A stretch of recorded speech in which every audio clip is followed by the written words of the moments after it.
دیکھ رہے ہیں کہ اسٹیبلشمنٹ جو ہے وہ ایک بند گلی میں جا چکی ہے.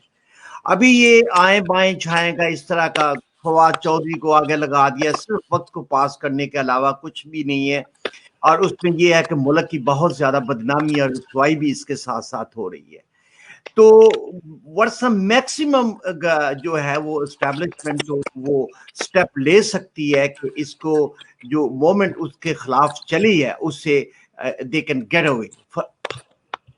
دیکھیں بالکل اس کا بہت بڑا رسک ہے, بہت بڑا رسک ہے. جن لوگوں نے اتنے سال پلان کیا, یہ پلان 2011 سے تو بہت ہی ایک آرگنائز طریقے سے چل رہا ہے, اور 2013 میں بھی حتی الامکان انہوں نے کوشش کی کہ نواز شریف نہ جیت سکیں, فیل ہوئے.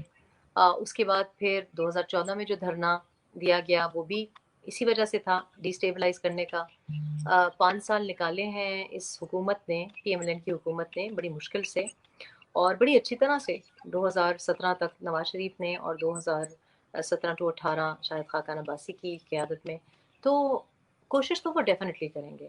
اور وہ کوئی بھی تو, اور میں یہ بھی آپ کو بتاؤں کہ اسٹیبلشمنٹ اب اس کا مفہوم بدل گیا ہے, کیونکہ میں سمجھتی ہوں, میں بار بار یہ کہہ رہی ہوں, باوثوق ذرائع سے کہہ رہی ہوں, بہت بڑی کنوکشن کے ساتھ کہہ رہی ہوں کہ پوری فوج باجوہ ڈاکٹرن کی قائل نہیں تھی, نہیں ہے. اور اگر تھوڑے بہت تھے بھی, کیونکہ دیکھیں کسی بھی ادارے میں آپ کو جو بتایا جاتا ہے, خاص طور پہ ایک ایسے ادارے میں جہاں آپ کو اوبیڈینس سکھائی جاتی ہے, یس سر سکھایا جاتا ہے, تو وہاں آپ بلیم نہیں کر سکتے کہ کوئی میجر, کوئی بریگیڈیئر, کوئی کرنل گمراہ ہو جائے. لیکن آپ نے دیکھا ہے کہ ایسے ایسے لوگ جو ان کے اسپوکس پرسن ہیں وہ بھی حمایت کرنے کی پوزیشن میں نہیں ہے. یہ کہہ رہے ہیں ٹی وی پہ آ کے کہہ رہے ہیں کہ 23 ویڈیوز تو عمران صاحب کی بھی تھیں. مقصد کہنے کا یہ ہے کہ اب پانی سر سے اوپر چلا گیا ہے, پورا ادارہ افورڈ نہیں کر سکتا کہ ایسے کرداروں کو سپورٹ کریں, کیونکہ ان کی اپنی وائبلٹی, ان کا اپنا مستقبل انڈر تھریٹ ہوگا. تو خانہ جنگی کی کوشش کی جا سکتی ہے, اور ہم نے یہ جو بم دھماکے دیکھے ہیں, اور جو بم دھماکوں کی نجومی جو پہلے سے ہمیں بتا رہے تھے کہ ہوں گے, تو یہ سرٹنلی ایسا پاکستان میں ہوا ہے. یہ تو بڑے, پاکستان نے تو جو غم اور جو درد جھیلے ہیں, جتنی لاشیں ہم نے اٹھائی ہیں, اس کے بعد تو میرا خیال ہے ہماری مائیں ان اے وے امیون بھی ہو گئی ہیں.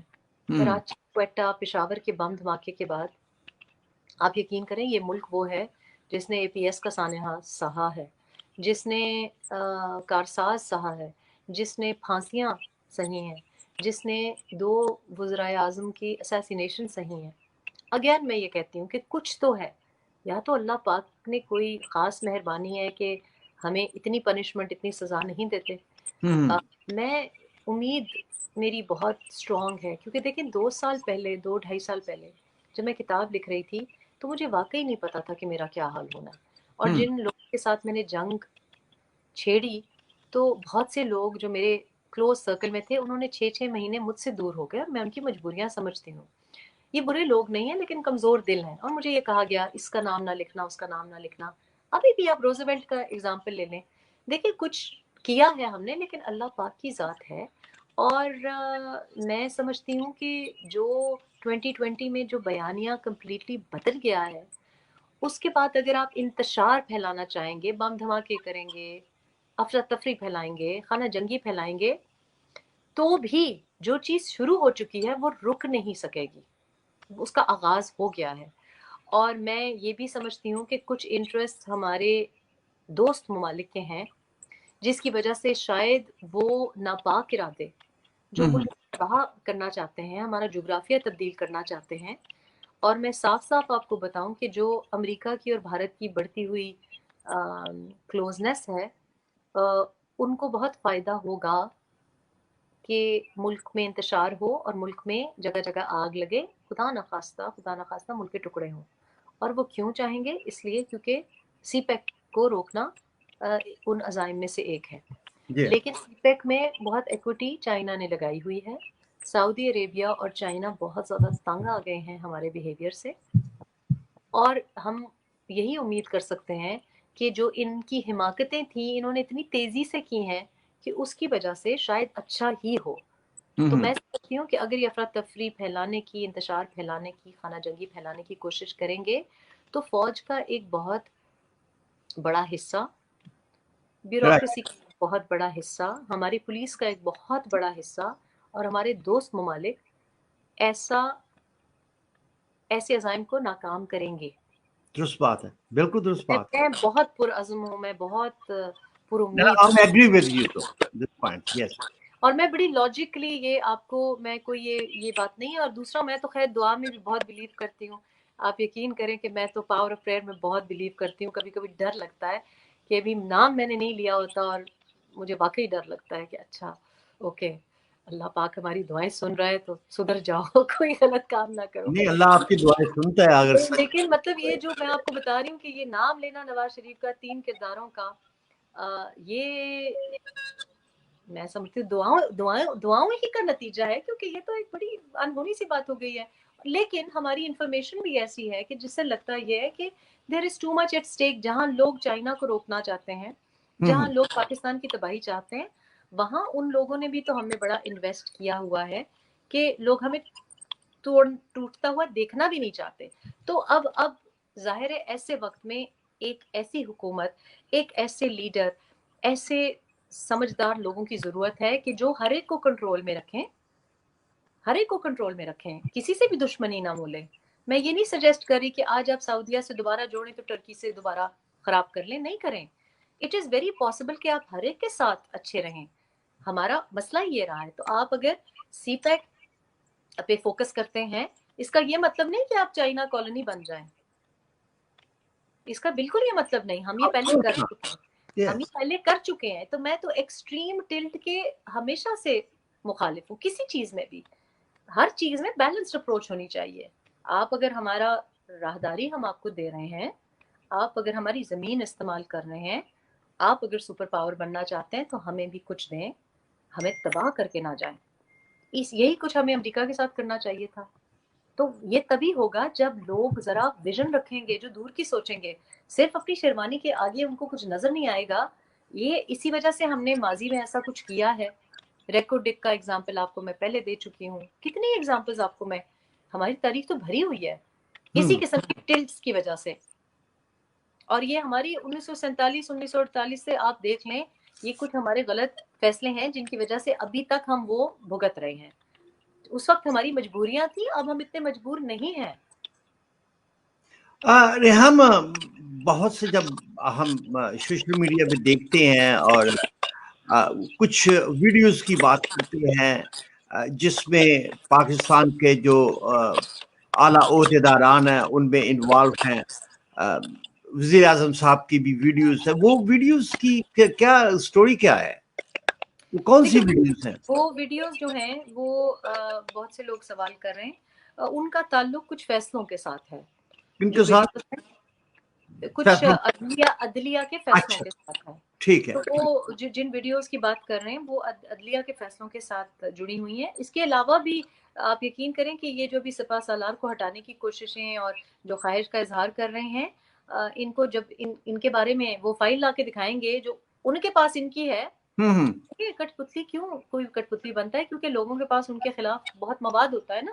ہمارے پاس جتنا کچھ ہوگا جو ان کے بڑوں کے پاس ان کا مواد ہوگا. جو وزیر اعظم صاحب خود ایڈمٹ کر رہے ہیں کہ میرا بھی فون ٹیپڈ ہے. آپ نے سنا ہوگا انہوں نے حال میں یہ بات کی ہے اور یہ بالکل صحیح کہہ رہے ہیں. تو میں تو ہمیشہ یہ بات کہتی ہوں کہ جی وہ کنٹینر کا ویڈیو مجھ سے سوال کرتے تھے. میں نے کہا جی ہوگا ضرور، میں نہیں ہوں اس میں، لیکن ہے کنٹینر کا ویڈیو.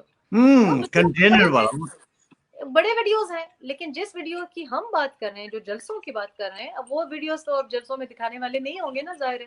لیکن جن ویڈیوز کی ہم بات کر رہے ہیں ان کی بھی شاید ضرورت نہ پیش آئے کہ نواز شریف صاحب وہ ویڈیوز جلسوں میں دکھائیں.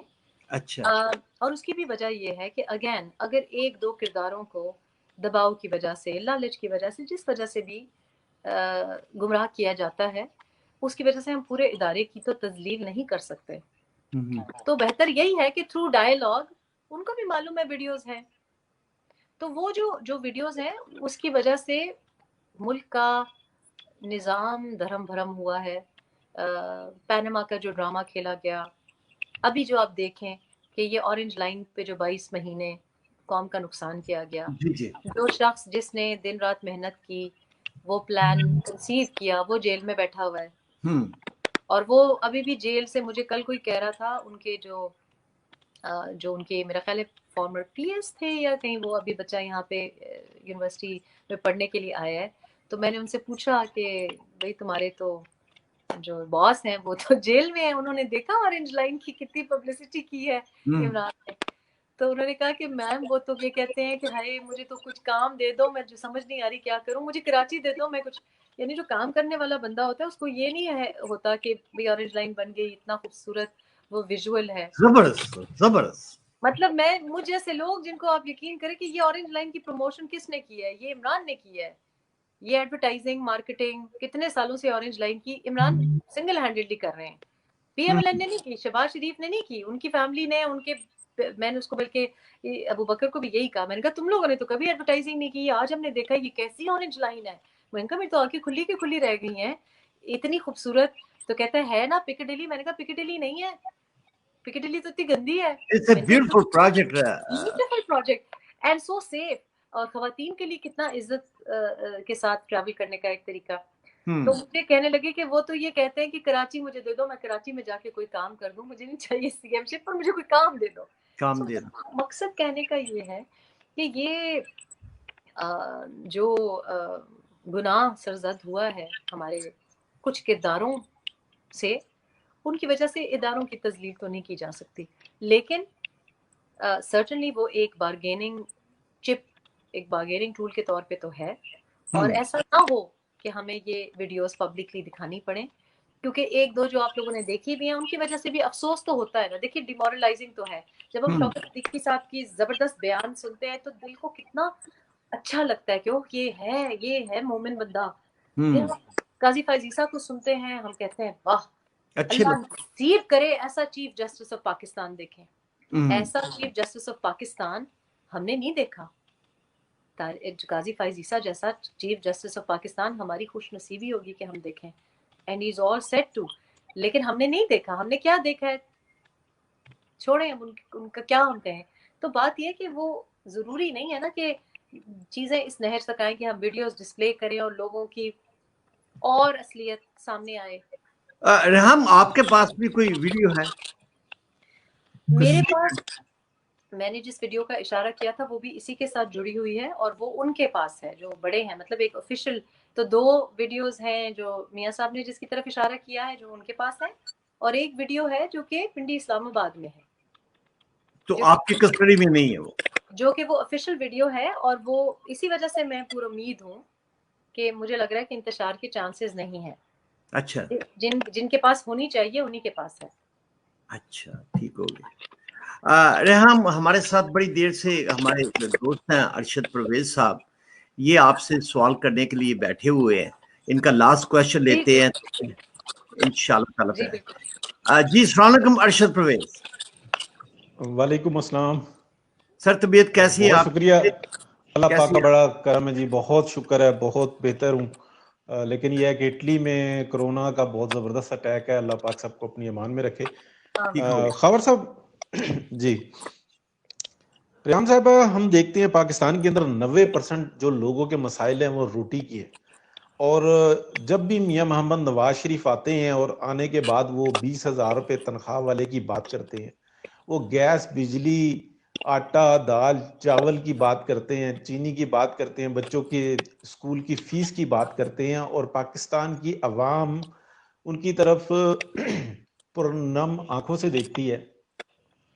اور وہ یہ بھی جانتی ہے کہ میاں محمد نواز شریف کے پاس 3 دفعہ ہم نے یہ دیکھا کہ وہ آئے اور ان کے پاس پلان تھا اور اس پر عمل کیا انہوں نے, اور ان کو اس عوام کو مسائل سے نکالنے کی کوشش کی اور بہت حد تک نکالا بھی. تو آپ کیا کہتی ہیں کہ جو حالات بنائے جا رہے ہیں, جس طریقے سے بتایا جا رہا ہے کہ میاں محمد نواز شریف تو ایک غدار ہے,